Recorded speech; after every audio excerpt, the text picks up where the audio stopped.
How do you embrace or promote grassroots leadership, democracy with your community? Ok, tôi nghe đó. Ông bảo rằng là cái câu hỏi này, cái câu hỏi làm cho ông quan tâm, cho ông không ngờ ông rút thăm trúng cái câu này, ông sợ lắm. Tại vì cháu gửi cho mỗi người 3 câu và cháu mới đi rút thăm không biết câu nào đúng câu nào. Thì ông nói cái câu này là cái câu ông sợ nhất. Câu này là hỏi rằng là làm thế nào để cho ông cổ suý cái nền thực thi dân chủ trong lúc làm việc hoạt động xã hội. I embrace grassroots leadership, but I don't think I've been very successful in promoting it. And one of the problems with the democratic community is you have so many different people with different ideas, and it's very hard to bring them all together, to work together, because a lot of activists are used to working alone. And American society encourages independence, so it can sometimes be difficult to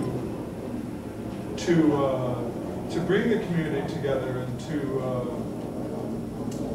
raise up leaders. But I think the biggest contribution I made is as regards information. I think that people are able to speak for themselves, which is what I interpret as grassroots democracy, when they have good information.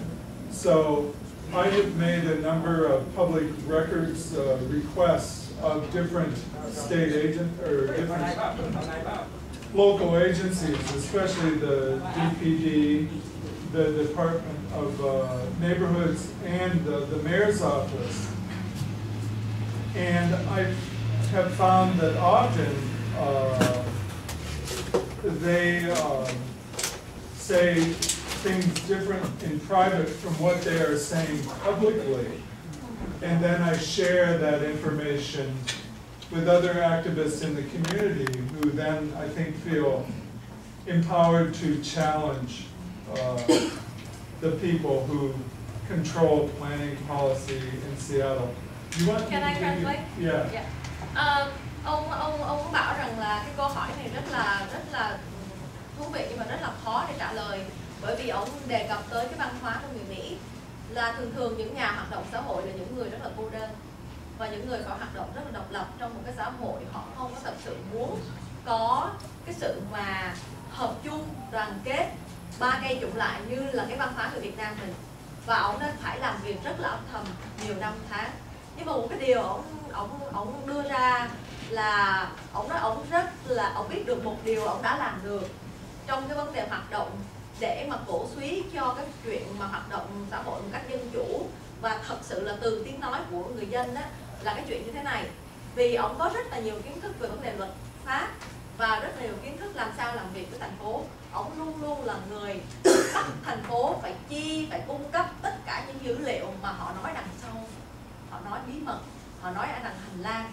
Và sau khi ông có những tin tức đó thì ông chia sẻ cho những người không làm cách nào để lấy những tin tức đó để giúp cho những người dân không có tiếng nói biết cách sử dụng những cái dữ kiện đó để mà thực thi cái quyền lợi công dân của mình. Ông bảo rằng cái điều đó là ông đã làm được bao nhiêu năm tháng nay bởi vì ông có cái kiến thức về luật pháp và về vấn đề liên hệ tới làm sao làm việc với thành phố. They asked, what are your 3 lessons from this success? I can tell you about a couple of situations I was involved in. When the city was looking at industrial lands south of downtown, and it wanted to keep them from being developed in order to preserve the industrial workforce and tax base of Seattle. A large number of people came. They said they were grassroots organization. They said we're small business owners. We are family-owned companies, and you are limiting our ability to grow if you do not upzone. Allow us to build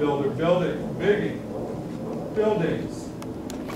But I did some research, and I found out of this whole group, maybe 7 of 100 were small business owners and from family-owned businesses. So when they were all testifying to council, I published that information about their organization. I said, these people are not grassroots, they are AstroTurf, right? And it really damaged their credibility with the council. And I provided information, my research to the council. And I think that at least contributed to the fact that the council, in that case, went along with the mayor's plan to keep development at a low level in that area. Then, as regards neighborhood planning, I'm on the Neighborhood Planning Advisory Committee, which is a group of people from neighborhood councils, appointees of the mayor and appointees of the council who are advising on neighborhood planning. When the mayor first brought out his proposal, I was disappointed with how top-down it was. So I made a request for records, and I got a copy of a memorandum where an employee of the DPD said, neighborhoods are not intelligent enough to do neighborhood planning, which is very contrary to Seattle historically.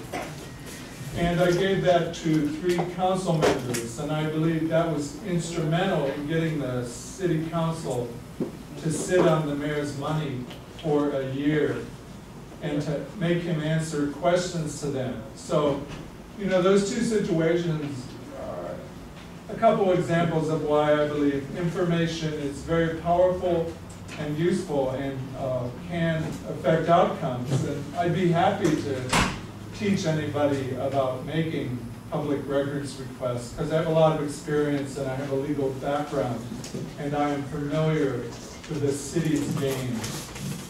Ông đưa ra 2 ví dụ điển hình. Honey, anh có thể xem cái ví dụ đầu không? Tại em không có nghe rõ ví dụ đầu, nghe rõ ví dụ thứ 2 hơn. Ví dụ đầu là ông nói là cái tại vì ông có cái căn bản về luật pháp á, thành ra ông có lợi dụng cái sử dụng cái bên này gọi là public record information request, tức là mỗi người công dân có quyền gửi cái thơ hoặc là gửi cái biên thư cho mình tới ngay thẳng tòa thị chính hoặc là hội đồng thành phố, hay là những cái phòng của thành phố đòi hỏi tất cả những cái liên quan đến một cái đề án nào đó hoặc là những cái sự vụ việc nào đó. Thì trong một cái vụ việc họ muốn rezoning, tức là tái phân vùng ở cái khu mà industrial land, khu đất thương kỹ nghệ, công nghệ, cái khu vùng cái sao của cái thì có một cái nhóm của cả trăm nói là 100 nhóm trong đó, nhưng mà thực sự ra chỉ có 7 nhóm là những cái tiểu thương, còn đa số là toàn là dân tứ gọc gạo không, mà họ muốn làm như vậy để họ có lợi riêng cho họ. Và khi mà họ lên trên đó họ điều trần với hội đồng thành phố thì ông đưa cái tờ giấy chứng minh này trong cái nhóm này 100 nhóm chỉ có 7 nhóm thôi, chứ không phải là tất cả những cái này là những người tiểu thương. Thì từ đó là bên các nghị viên thành phố họ giữ cái phân lại, họ nói không có được, bây giờ phải làm sao cho nó rõ ràng minh bạch hơn. Thì đó là một cái ví dụ thứ nhất. Ví dụ thứ nhì thì ông nói đến cái vấn đề là khi mà ông là đại diện cho các hội, gọi là đại diện cho các hội đồng gia cư địa phận phía đông trong ủy ban cố vấn kế hoạch khu gia cư đó, thì ông khám phá ra một cái email, một cái memorandum, tức là một cái lời viết giữa cái phòng trong cái cơ quan mà làm việc của cái phòng hội đồng dân cư đó. Họ nói như thế này về họ nói người dân ngu lắm, họ không biết cách nào đâu, mình sẽ có thể làm được cái chuyện này qua mặt họ. Thì ông lấy cái dữ kiện đó, ông đem lên trên cái nghị viên thành phố, nói đây, những người nói những cái câu như thế này đây, hoạt động ở phía ngoài kín đáo bí mật hành lang để không cho những người dân thật sự lên tiếng nói.